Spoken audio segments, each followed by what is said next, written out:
Good morning દોસ્તો, રામ રામ ડાયરા ને આજ કંઈક અલગ છે કારણ કે આજે આપણે પહેલાં ફંક્શનમાં જઈશું, પછી ત્યાંથી સાઈડ ઉપર જવાનું, એટલે કાર લઈને આપણે નીકળી ગયા છીએ. હવે આપણે પહોંચી ગયા આપણી પેલી સાઈડ રેસ્ટોરન્ટવાળી. ત્યાં રાજુને થોડોક ઈંટોનો ભૂકોને પડ્યું હતું, એ બહાર કાઢતા હતા. ઉપર સુશાંત પ્લાસ્ટર કરી રહ્યો છે પાછળની સાઈડ, ટોડલાને એ બધું, દિવાલને આ બાજુની સાઈડ મોટાભાગનું કમ્પ્લીટ કરી દીધું છે. છજોને તો ગઈકાલે જ રેડી કરી દીધું હતું. હવે આપણે ઉપર ગયા જ્યાં જિજ્ઞેશભાઈ સાઈડની બાજુ પ્લાસ્ટર કરી રહ્યા છે. હવે પહોંચી ગયા ઉન્નતિ ગ્રીન, જ્યાં સુમિત અત્યારે જરી કમ્પ્લીટ કરી રહ્યો છે. ઇલેક્ટ્રિકની જરી બાકી હતી, એ કમ્પ્લીટ કરવાની છે. ઉપર આજે નવા મિસ્ત્રી આવ્યા છે કેશુભાઈ કરીને, એ પાઇપનો લોઢિયો કરી રહ્યા છે. આપણે વળી પાછા ફંક્શનમાં વયા ગયા હતા, ત્યાંથી રિટર્ન આવીને જોયું તો કેશુભાઈએ લિફ્ટનું પ્લાસ્ટર પણ ચાલુ કરી દીધું હતું. આપણે સવારે સમજાવીને ગયા હતા કઈ રીતે કરવું, એટલે એ પ્રમાણે કરી નાખ્યું છે ચાલુ. આ બાજુ લોઢિયો રેડી કરી દીધો છે, કેવી રીતે કર્યો એ જોઈ છીએ આપણે. બરાબર છે, વાંધો નથી. સુમિત નીચે બાથરૂમમાં જરી ચાંદી રહ્યો છે, બાકી છે એ બધી મોબાઈલની લાઇટથી ચાંદે છે. કીધું ફ્લડ લાઇટ લઈને એ ચાંદ જેથી કરી વ્યવસ્થિત થાય.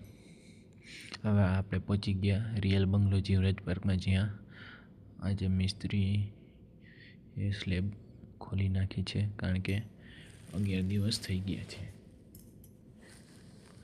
પાછળની સાઈડ પણ બધું ખોલી નાખ્યું છે, ખાલી બીમ બોટમ ખોલવાના બાકી રાખ્યા છે, કારણ કે 21 દિવસ પછી ખુલે. આ બાજુ હજી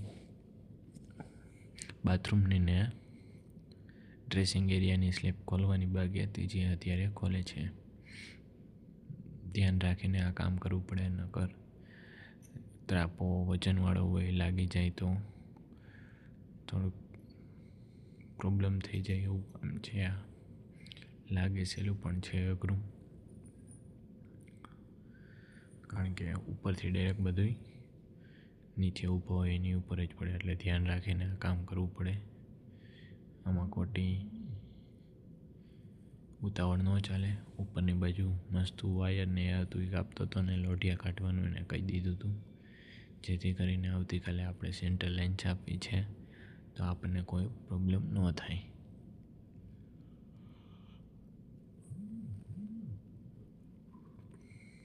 હવે વળી પાછા આપણે રેસ્ટોરન્ટમાં પહોંચી ગયા, જ્યાં સુશાંતે ઉપરની બાજુ કમ્પ્લીટ કરી દીધું છે. નીચેની બાજુ છજાનો મથાળો નાખી રહ્યો છે અત્યારે.